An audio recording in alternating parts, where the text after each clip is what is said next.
The Feudal Future Podcast. Hello, and welcome to another episode of the Feudal Future Podcast. I'm Marshall Toplansky. I'm Joel Kotkin. And today we are delighted to have two really interesting guests talking about AI and the implications on governance.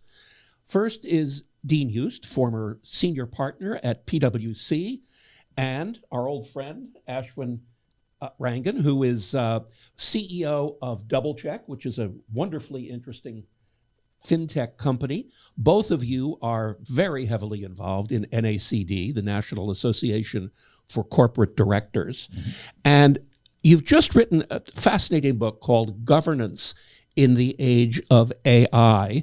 And this is a director's handbook. This is meant to talk to directors of companies about how AI will impact the governance of their organization. But it has so much more legs than that. It has just an expansive view of how AI is going to affect decision-making and how to control the environment for AI, if it's controllable at all, to be able to figure out how companies can do well in that environment. So, gentlemen, welcome. Thank you. Great to be here. So, typically, when we think of AI, we think of generative AI. We think of the ability of AI to create documents or create pictures. Help us understand a little bit the context here of why AI is such an important issue when it comes to corporate governance. Dean, you want to start us off? Yeah, and thank you, Marshall and Joel, for hosting this. Artificial intelligence in the boardroom is still a very well-kept secret. It's rare that it gets on the agenda on most boards. It's even rarer that you have a group of directors that feel like they're knowledgeable or informed on the subject. And that was one of the drivers that Ashwin and I got together and collaborated on this book, because there is a glaring gap in the boardroom for each director to become and challenged to become more knowledgeable and informed about not only the technology itself, but what's happening. We're not trying to make every director a technology expert. That's virtually impossible, and it's not warranted. But what we're trying to do in this book is to describe what the possibilities are and also what the risks are as we move from artificial intelligence to general artificial intelligence and beyond. Joel, one question. I guess I'll start with something a little bit provocative. Let's just say the AI becomes the determinant of corporate decisions. What the hell do we need to pay CEOs? Maybe we should pay AI instead of paying millions of dollars to CEOs. And since you're a CEO, Ashwin, I'll start with you. Thank you very much, Joel. Good job. You're fired. Good job of baiting the bear. Okay, good. There you go.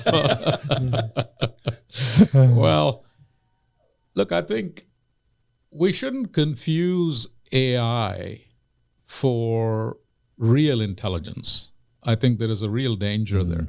I think we've done ourselves a disservice by thinking of this as artificial intelligence. I think it's a misnomer in some ways, because what it is a complex mathematical engine that is using input data to generate the next quote-unquote token, which is nothing more than a piece of a word, a phrase, or a sentence.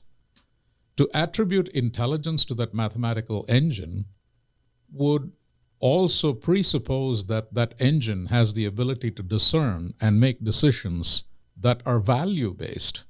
It has none of those. It's a pure mathematical engine. So, it's like giving a calculator 2 + 2 and saying equals.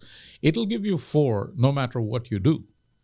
So this is not a dissimilar engine in that regard, where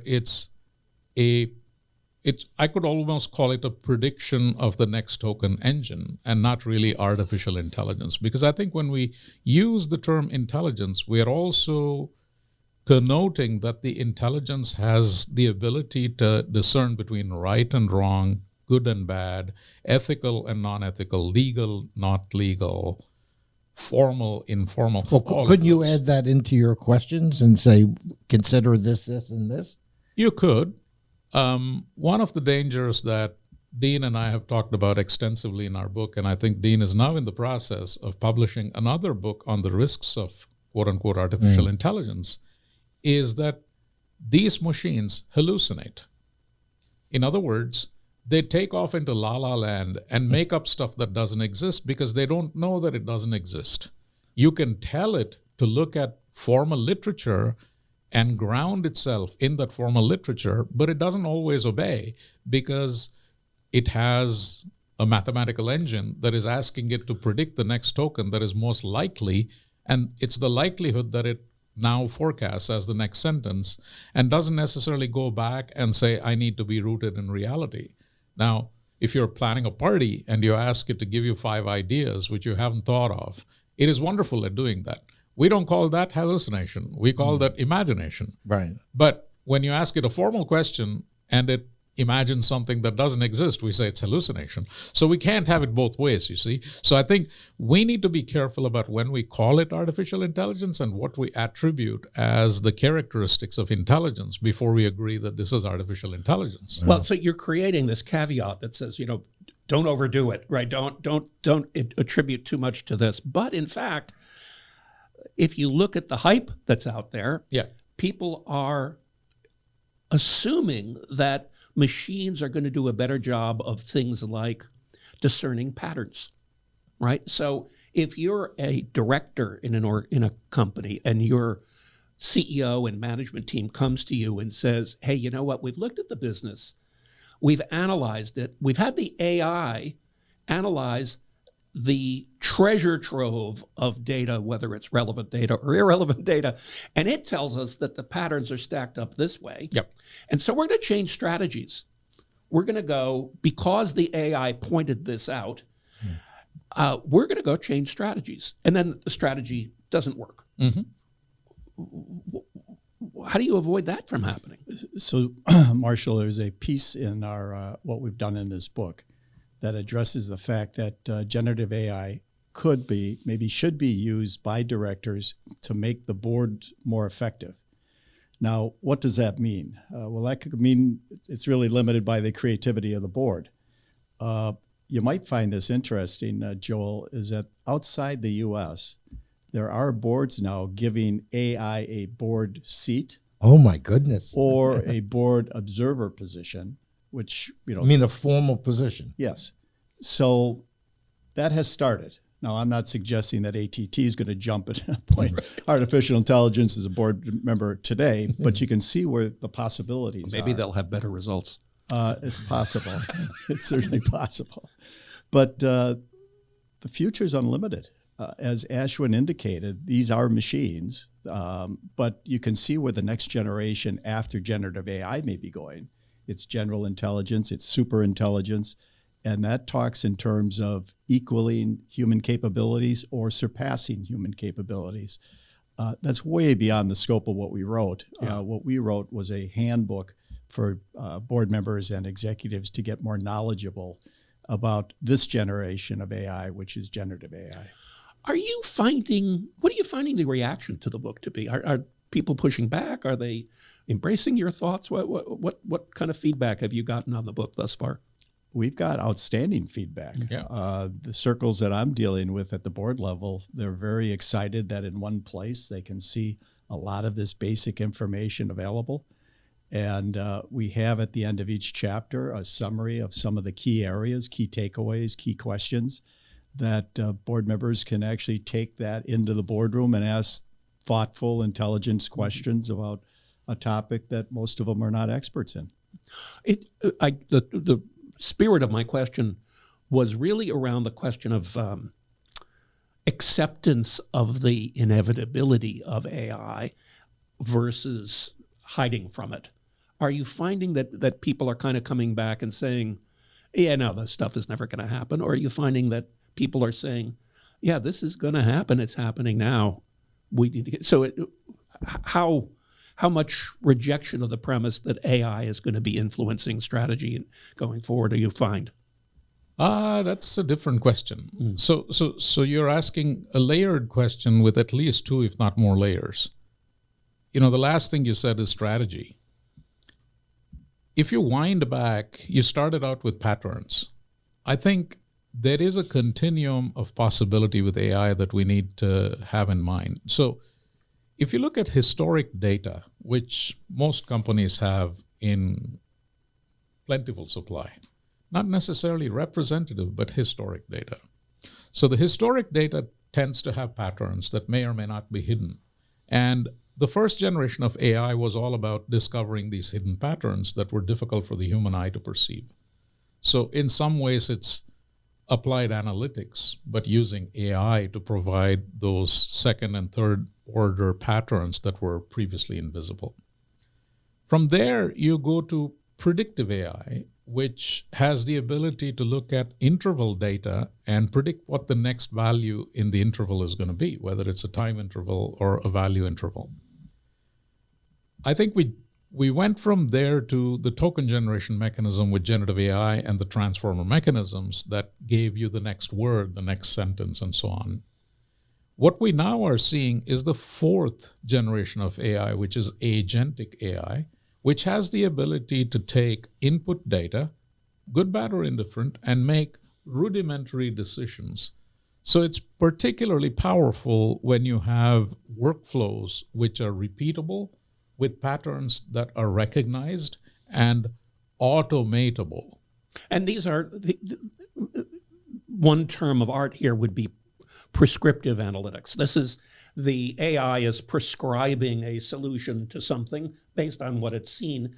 Is it, and I think this is a point of confusion on the part of the public in general, when it figures out what it is or how it is it's going to do the next thing, what is that? How broad is the data that those decisions are being based on? Is it just what it's seeing within a company, or is it broadening the lens out to include more data from other areas? How are companies dealing with that?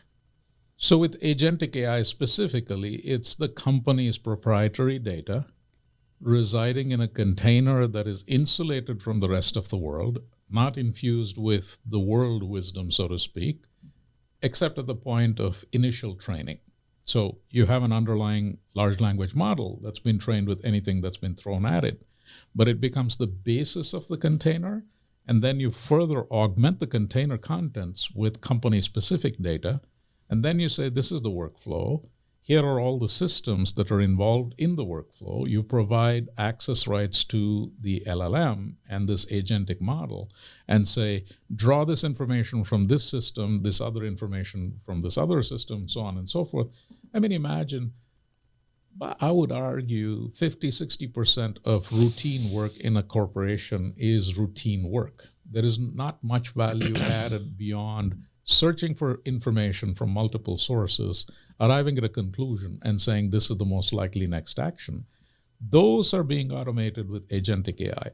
But it doesn't get to the core of your last question, which is strategy. Because I think strategy is a value-based outcome-seeking mechanism where you're looking at the corporation's mission, its long and short-term objectives and constraints, and trying to come up with the best next likely thing that it should be doing as an organization. To win. To win, right? Mm-hmm. The whole point here is to have an outcome that is better than what you currently have.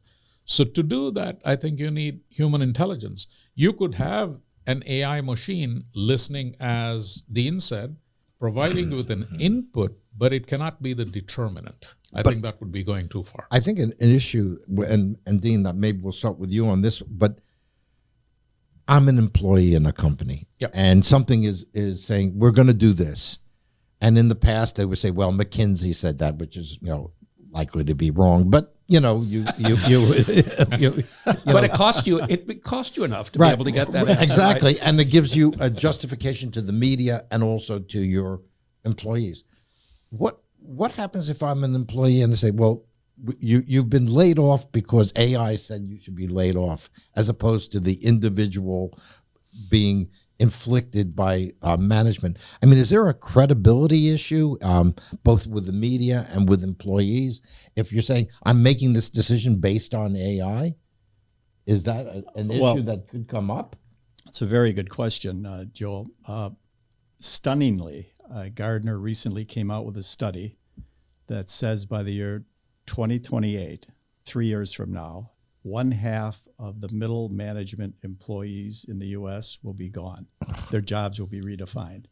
Now, if these middle managers are reading Gardner reports, that's not good news. So the fear factor is real. Yeah. And in fact, when we talk about generative AI, we have management from the HR department on to other executives coaching us to let's not scare people about their job security. So the threats are real. I think management's very aware of them because they hear them every day. But what we see in the boardroom is the fact that sometimes senior management, the executives, will get very cautious because they see the same script going forward. And that is, what is their role going forward? Is the board going to take the information we provide them, come up with their own ideas, and they go off in a different direction, and then it questions what's the values of their decision. So you've raised a very important point. We're in an evolution. Right. This is not turn on the switch, everybody moves to generative AI. Companies go at their own pace, depending upon a number of internal factors that are unique to the organization. But sometimes it gets down to human fear about, how secure is my job? Yeah, yeah. Well, and I've heard a lot of discussion around what kinds of characteristics of a job will create job security in the world of AI, right? For instance, how social is the job? How much does it depend upon actually interacting with other humans and maybe other AIs to be able to influence or cajole or, create some kind of enthusiasm? And the other is how formulaic or non-formulaic the job is. Is there wiggle room? As you were talking earlier about, most work is routine or follows a routine pattern. The more routine it is, the more formulaic it is, the more likely it is to be gotten rid of by AI. Have you dealt with, though, the other element of corporate management fear, which is shareholder lawsuits? Yeah, I was wondering going what there your exactly. thought was on that. How do people think about the greater exposure to lawsuits by having AI, quote, make decisions versus not? If I don't know the answer to your question with AI because I think it's early days and tort has not emerged enough or evolved enough so that it's being tried in court yet. But if you look back in history, there have been many instances of new technologies that have influenced decision-making, leading to lawsuits resulting in tort being reformed, reflective of the new normal. I think we'll see the same pattern here. The stakes are high. There's no question about it. And to Dean's point, last week I addressed a company of 100 people. They're in the data business. And their HR head, to Dean's point, said, make sure that you talk about this as an adjunct and not a replacement technology. So, that guidance is in itself a caution because the inevitable seems to be written boldly on the wall. People are recognizing it. They don't have an answer to it. They don't know how to navigate the legal rules because there aren't any yet. But they can see that practically it makes a lot of bottom line sense for them to go toward it. But it also is a democratizing function. So it could well be that there is a deflationary pressure on the top line. Because if you can get the same outcomes that you today are able to with a fraction of the number of people, which is a massive part of the cost in a, especially asset-light corporation, why do you need the people? Well, Marshall, I don't think it's difficult to imagine the litigation increasing exponentially. And I say that because the whole genesis of artificial intelligence, generative AI, is the accumulation of massive amounts of information. Now, that information comes from various sources. Some of it's proprietary, some of it's very confidential. That gets out into the public work stream. It becomes part of the training data that's used, and all of a sudden it surfaces in an unpredictable way. And you can imagine with creative attorneys, they would certainly pursue that as damages. So I think my own view is, if I was going to ask to predict, I would say that the attorneys have a rich field ahead of them in terms of what the possible litigation opportunities might be. The attorneys themselves may be using AI also. Yeah, Indeed. Absolutely. So coming back to the previous point we were talking about, I've been thinking deeply about this in terms of what is the impact as we move from one generation to the next with artificial intelligence. What would that have meant in my career? Well, I have a bachelor's in accounting. I have a master's in accounting. I have a master's in taxation. I was steeped and educated on tax accounting principles, and I felt like I was very competent. And fortunately, I landed with one of the best firms in the world, PricewaterhouseCoopers. If I was to play that over again, and if I was 23, thank God I wish I was 23, but if I was 23 again, I'm not convinced, if my goal was to become a partner at a firm like PwC, I don't think doing my path is the right path. I think it's more in critical thinking. I think it's more in data analytics. I think it's more in computer sciences. It could even be in prompt engineering. You know, what's wrong with becoming a prompt engineer who becomes a partner at PwC? I think partners will exist at PwC. How they got there, their career path will be totally different. You know, that's a really interesting perspective. As a professor, I have at Chapman, I have a really interesting mix of students. And because Chapman has one of the best film schools in the world, in the business college where I am, we tend to get a mixture of students that are taking business courses, but they're film majors, or vice versa. Recently, I had a student come to me and say, how do I get a job? I am an AI systems designer. Well, what that really means is he has the imagination of a film person to figure out how you could actually apply AI in a particular situation. And I'm thinking that, to your point about what would you advise young people to do, this is something the world is going to need in the next decade or two, are imaginative people who are not necessarily classically business trained, to be able to just use their imagination to figure out, okay, well, here would be an interesting way of being able to apply it. My worry is that I wonder whether the HR departments of larger companies are open enough to this kind of redefinition of talent. What's your sense on that? I think we're in an evolution. I would be very optimistic of your student being able to get a very employed job.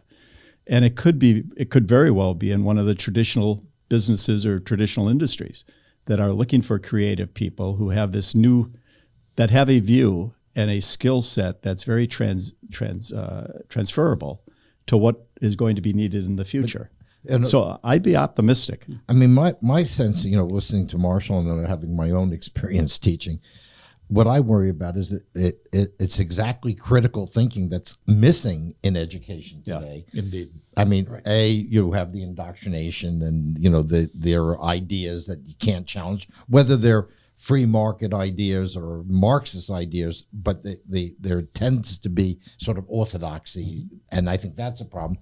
Plus, I think a lot of creative ideas come from knowing history, knowing religion, knowing literature, and I'm not sure that many of these kids do it at all. I mean, I am astounded by the books they haven't read. I mean, like, for instance, I don't think you can have this discussion in terms of societal impact unless you read Brave New World. Yeah. I think the most important book about the future, written in the last 100 years. What about kids who they never even had these thoughts? They never even thought about, well, if it, like what one of the things that you can do is when I look at an economic situation, I'll go and I'll say, well, this happened in Rome at this time. Right. This was something that happened in Germany in the 1920s, whatever it is. These kids don't have any of that. Yes. Actually, the AI is probably more likely if Well, they use the AI. If they're smart, they use the AI to get the historical context. They ask what the question of when has this happened But before? the problem is they're getting a paragraph or two instead of reading a book. That is correct. And I think that shallow skimming of the surface is probably not a good augury for the future, right? Right. I mean, at the end of the day, we want deep expertise from people who are providing opinions that shape policy and our future allocation of resources. At the end of the day, that's what this comes down to. Right. You want those allocators of resources to be very deep in making those bold decisions which can sway the scales of history, so to speak, right? I mean, we are seeing a world that seems to want to skim on TikTok and move on to the next day. Right. And that's not a good place to be, because that's very dystopian. I mean, TikTok is nothing but an algorithm. It's a deep algorithm. It's been trained by somebody who's clearly in the game to make money from it. And the more it absorbs you, the more clicks you get from TikTok. If you're the owner of TikTok, you're making a bundle of money. Yeah, but because everybody, that's the whole point. That's right? the whole point point of the algorithm is keep you engaged, and you make money. Yeah. But the irony is the more that AI has this effect and Google before that, and people become less and less educated in the classical sense, the more you're dependent on AI. Because what do I need a kid whose only understanding of economic history is something he gets from AI? Well, cut out the middleman. Why am I paying this guy when I can get it directly from AI, as opposed to somebody, when I think of the really, great minds I've known, and I've known a lot of them, and you can even start with Daniele Strupa at Chapman. And Chapman. He knows Greek, he knows Latin, he's well read, he knows history, he knows art, he knows religion. Where are those people going to come from in the future? If we just have a bunch of skimmers, we might as well let the whole world be run by AI. let me push back a little bit on that. Haven't we always had a world of skimmers? Yes, we have Daniele and polymaths and people who are exceptional. Right. Haven't they always been the rarity? The question that I have in my mind but is... they were empowered in part because they had that you understood that they knew a lot of things that you don't know. Now, no one knows anything except for the AI. Except the AI can be a very empowering thing. If you don't want to be a skimmer and you really want to delve deeply into something, accessing the information in a deep way is enabled by AI. Yeah, if you want to say, give me the first cut of what the generative AI tells me I should do for my term paper, you're going to get a mediocre result. But the way AI works is you can continue to interrogate the AI and be able to get access to things that you might not have even thought were ever there, even if you were the most assiduous researcher ever. The question that I have is, along that line, if we are going to allow the algorithms to basically make the decisions, and those algorithms are making decisions within a range of guardrails, right? Of accuracy on one end or another, so you're going to also implement them. That's even scary. How does orthogonal thinking or originality get factored in? So if you were in a company, for instance, right, and let's say you're an insurance company, which you happen to be quite familiar with that as chairman of a large insurance company, very risk oriented. If the algorithm says you're going to be good if you're between this percentile and this percentile of risk, if you are an orthogonal thinker, an original thinker, and you want the organization to take a risk that is outside of those guardrails, doesn't AI kind of preclude that? So here's the dilemma. I was with a partner from Deloitte recently who's an audit partner of a very large company. And I was pontificating that I thought his profession, the profession of being an external auditor, is extinct in the future. And he said, well, what does that mean? Why. Sure. I said, well, I think we can very soon link up computers and have auditing done 365 days a year. The reports could be issued by the computers. Risk assessments could be prepared by the computers. So the only thing you need, and I do think you need this, you need a partner like him at the top, looking at it from call it a human standpoint, and bringing in these other outside influences that maybe didn't get baked into the machine's work. So what does that mean for Deloitte? Well, that means they don't need a lot of staff.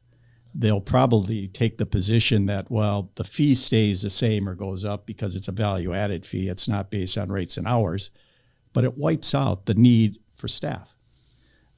So what you need are beginners to do various day-to-day activities. You don't need anybody in the middle, and you need partners. Well, how do you become a partner in a big firm like Deloitte? Well, you can't go from a beginner to a partner. There's got to be some kind of bridge there. And I'm not smart enough to understand in that profession what the bridge is, but I can see that the world of external auditing is going to change dramatically. Economically, it'd probably be better for those that survive, but it's going to be a lot smaller firm. Yeah. Well, and the variability, the beta of performance seems to me to be going down. Things will become more predictable and less variable, which arguably has benefits for society. Yeah. Well, I don't concur with that. Okay. That last part, certainly I do not concur at all with that. I think society changes because of massive shifts in perspective. I mean, history is full of massive change perspective agents who have shifted society to think about society itself in a different way. I mean, you mentioned Marx. Whether you agree with Marx or not is irrelevant, but the fact that he changed society in a massive way is indisputable. Yes. Right? And you could make similar arguments about a variety of such thinkers who have had these sort of Six Sigma thoughts. They're so far out on the spectrum that they look like lunatics when they first start to pontificate, and yet they're expressing an opinion that is completely orthogonal, to use your terminology, and saying, have you considered this? And with enough rhetoric and repetition and argumentation, they're able to bring large groups of people to see the world in their way and say, and therefore this probably is the way of evolution. I mean, this, from a scientist perspective, this is like Thomas Kuhn and how does scientific discovery actually occur? It's not an aha moment with E becoming MC squared. There were decades of work leading to E being understood and MC squared being understood before the two got put together. So there is this evolutionary feature to the way in which we evolve, and therefore you need these broad spectrum thinkers who are on the edges and fringes of thinking to actually cause change to occur. And now, human argumentation yes, is what purifies the point, right? Exactly. And so that's, how does that work in a world of AI? Well, there are good books that are already written. One of the best books in the last 3 years, for instance, is Nexus by Yuval Noah Harari. Fantastic book. Right? It's a phenomenally well-written book. It talks about the dystopia of algorithmic futures with a specific case example. The one that is cited in the book is about what happened in Myanmar, where algorithmic biases inside of Meta's algorithms resulted in cornering sentiments of an entire nation to the point that a fringe element in that society was brought to great harm as a result of algorithmic bias. It goes to your earlier point on, well, is there a legal reason now to find fault with something? those are untested waters, but this is happening as we speak because engagement is leading to an echo chamber effect where people are self-sorting and saying, I'll listen to this and not to that. And the more you listen to it, the more you're convinced that this is the truth. Yeah. And now you're willing to take action on the basis of that. By the way, for the benefit of people who haven't read the book or are not necessarily familiar with it, this is an example of Facebook's algorithm polarizing minority group in Myanmar and basically resulting in the ethnic cleansing and genocide of millions of people because they were each side was being fed polarized information. Yeah, and this in a community that is Buddhist in their belief systems in large majority, which is one of the most peaceful of religions. I mean, they were roused to fever pitch as a result of this algorithmic bias. So I think these are real issues that we need to understand early on. Otherwise, we have the potential to let this start to tell us what to do. And that is the wrong thing because, as I said, this is nothing more than a token prediction machine. It's not intelligence. I think we are attributing the wrong values to this by misnaming it as artificial intelligence. Well, that sounds like a good book. Ashwin, I think the issue for me on this is the fact that the technology is moving much faster than the regulatory environment or the constraints that society puts on these technologies. So we've been for a period of years in this artificial intelligence generation. We moved to generative AI. The next thing is agentic AI. And then we move to artificial general intelligence and then artificial superintelligence. Well, you get out to that extreme and you'd say, well, that's way beyond my lifetime. Well, it depends upon what your age is. Yep. It's coming faster than any of us had predicted. Well, certainly for our kids. Yeah. Well, when we think of artificial general intelligence, we kind of think about smart robots like Commander Data and Star Trek or Ultron or people like that, people like that, right? They have a combination of intelligence, super intelligence of knowing everything ever known in the entire universe, as well as a level of self-awareness and consciousness. And I think that's where it doesn't work from what the reality is of what artificial intelligence is. There is a big difference between intelligence and consciousness. I agree with that 100%. So I'm going to lean back on a little bit of classical education. If I think, for instance, of Greco-Roman principles of what does it mean to be human, the three attributes that were proposed way back in the when were ethos, pathos, and logos. Right? You needed to have a good combination of all three and have a balance of all three in order to reflect the fact that you are actually human.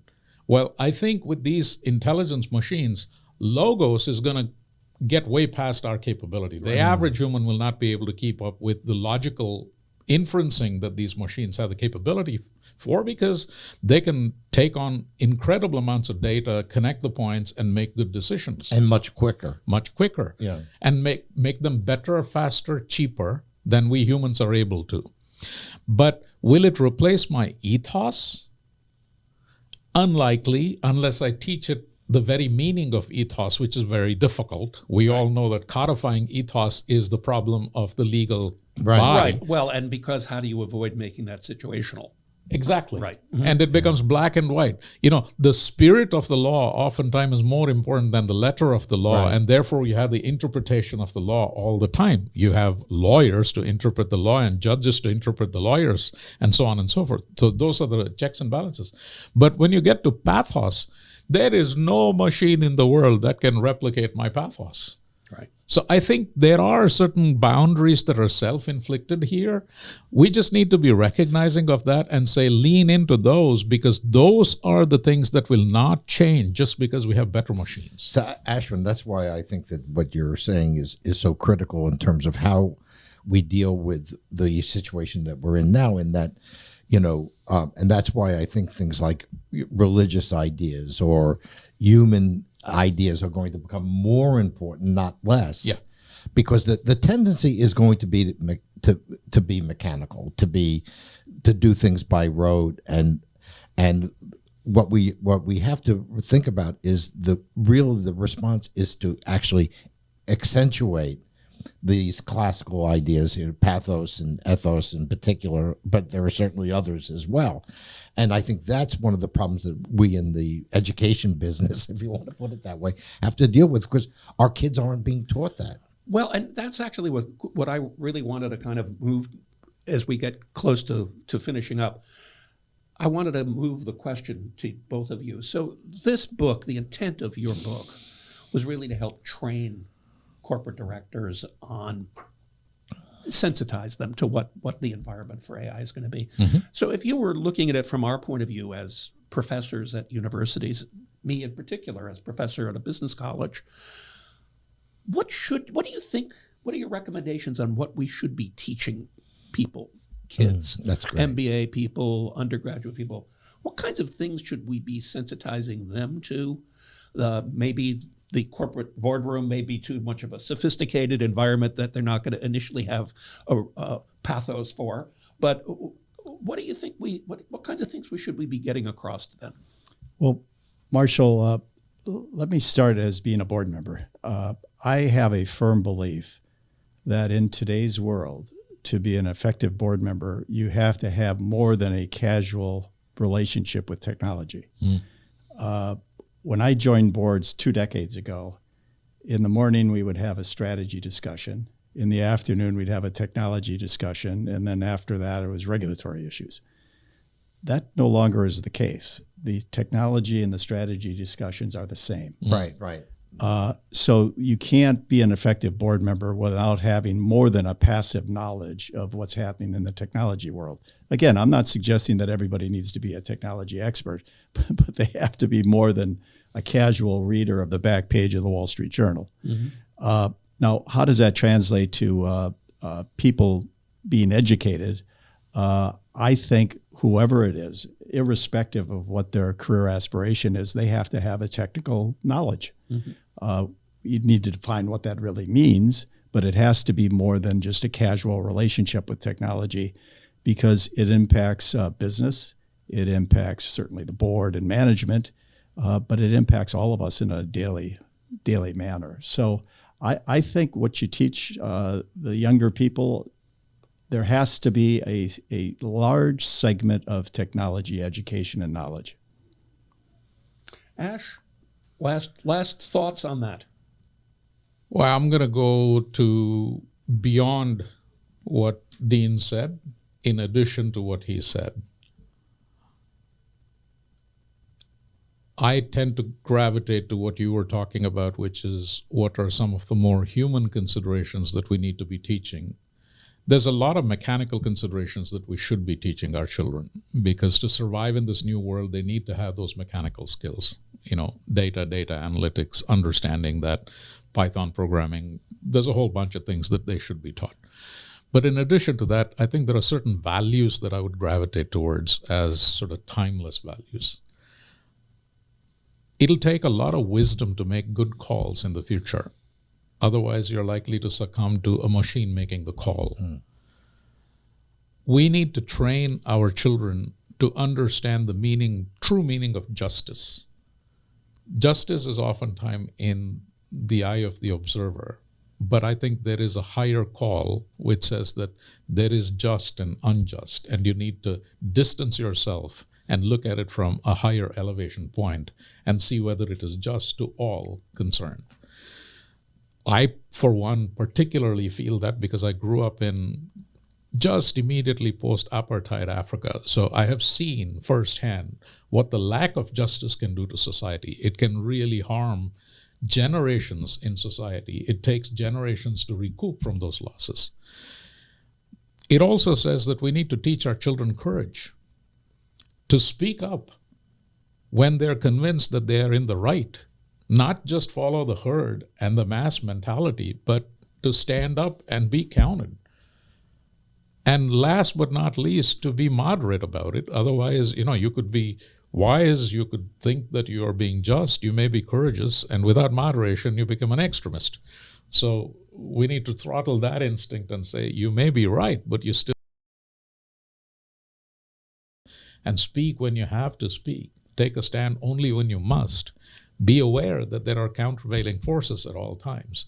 I think these are things that we're not teaching enough, and I think that goes to the classical foundations that we need to lay. And I think we need to double down on that even more so now. And I would add to that, the influence of family. I mean, a lot of the behaviors that we see today on both, right and left and in general are based on people who are not from functional families, who don't, I learn by being in a family that there is times when an elderly person is in the house, I have to do certain things. I don't say certain things. If I have someone with special needs, I've got to deal with them in a different way. If those kind of human experiences which have been stripped away are gone, then I think that AI can be very dangerous. Because these are people who don't have human values. I mean, sometimes you talk to some of these tech guys and you're just saying, really? I mean, I'm gonna entrust the future of humanity to you. But it's just to wrap things up a little bit. This conversation's taken an interesting turn because what we're talking about is training people to, in essence, be leaders, right? How do you not follow the herd from your point of view, right? And that following is, by definition, a follower, right? It's not a leader. Bucking the trend has the potential of being leaders if you can convince other people to follow you. We've been questioning the value proposition of higher education. And the whole tenor of higher education in the last several decades has been to create specialists around particular very narrow sometimes pieces of knowledge, right? I think of Sorokin's remark that we know more and more about less and less. Well, and what we're really saying here is that we need to reinvigorate the university with the same kind of values that basically started us down the road in ancient Greece, right? And teach them logos, pathos, and ethos, and have exciting classrooms where and apply it in a modern métier, right? In a modern milieu. You use the technology to do certain things that you couldn't do in the past. But this excitement. I mean, I even noticed myself. I went to school a long time ago. I went to Berkeley, but those classrooms sometimes had great discussions. Yes, and I don't see anything like that now, except for our AI class last year, which was fantastic. But that sort of quality of the debate and also the sort of how to debate and how to do it in a reasonable way with the idea that you might come up with a good idea out of it. That's something that I think the universities have missed in this rush to specialization. Yeah. A lot of it is, can you do this? How can you do this? And there's not enough of, should you do this? And if you should, how should you do it? Right. And I think that is what we should be emphasizing now, because can you do it is becoming more and more mechanical. Yes, a lot of things that couldn't be done previously can be done in the future. I mean, I think of the 5th generation of AI as artificial general intelligence. The 6th generation of AI is where robots are infused with artificial general intelligence. So things that were impossible are going to become possible in the near future. Should you do it? Is a value-based judgment. And I think we need to teach our kids how to have that discussion with courage. Yeah, and you have to have values first. Exactly. Well, what a wonderful conversation. Thank you so much. Again, for those of you who are watching, Governance in the Age of AI is the book by Dean Yoost and Ashwin Rangan. Wonderful read. And thank you so much for being with us. Yeah, thank you for the opportunity. And thanks for joining us for the Feudal Future podcast. The future.